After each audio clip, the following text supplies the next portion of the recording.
based on the fact that he was able to establish this transition committee of his. Even if he doesn't have the heart, the Dajumans of this world and all the generals he put in place and all the technocrats and the bureaucrats that are put in that team, they will give him the confidence to go ahead.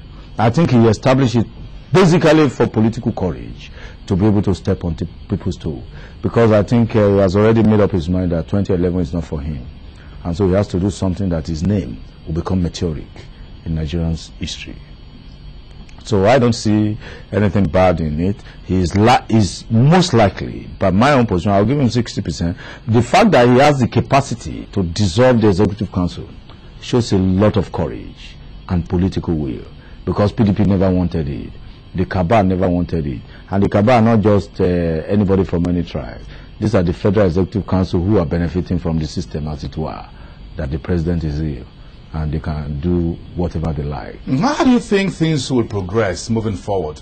That was a little bit of speculations. At least today, as far as the media is concerned, there's no news that Jonathan has seen his boss since he came back to into the country some weeks ago. He moves ahead to dissolve cabinet. He's putting old and new wine together in the same bottle, as it were, and moving on with the business of governance. He needs to take very decisive decisions, like the $50 billion controversial Chinese oil money for the oil interest in the Niger Delta, onshore, offshore. So how do you think all this is playing out in the office while Yar'Adua is in the bedroom? Well, the Constitution says once the president is incapacitated, the vice president takes over. Though we have not been able to achieve that based on politicking and self-interest of the people in government. However, I think the man has done great things. Dissolving the Federal Executive Council is a move forward.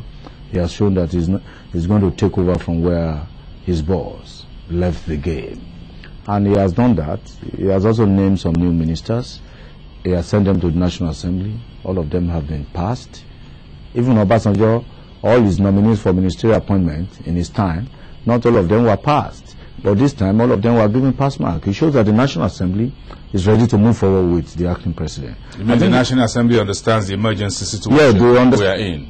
Is it emergency or disaster situation? We're in a disaster situation because Nigeria could collapse. Nigeria could break up based on what has been happening in the last couple of months. But with what he has done, and he has also laid a template for a united Nigeria. And because it's from Niger Delta, his choice of the Niger Delta minister will also affect what happened in the amnesty deal. All these are very important. I think God has a way of helping Nigeria out. If what has happened in Nigeria in the last 5 months has happened in Equatorial Guinea, the country will have broken up. In Somalia, it will have broken up.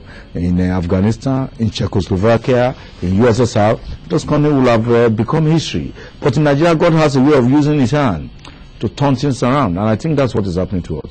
We're moving forward.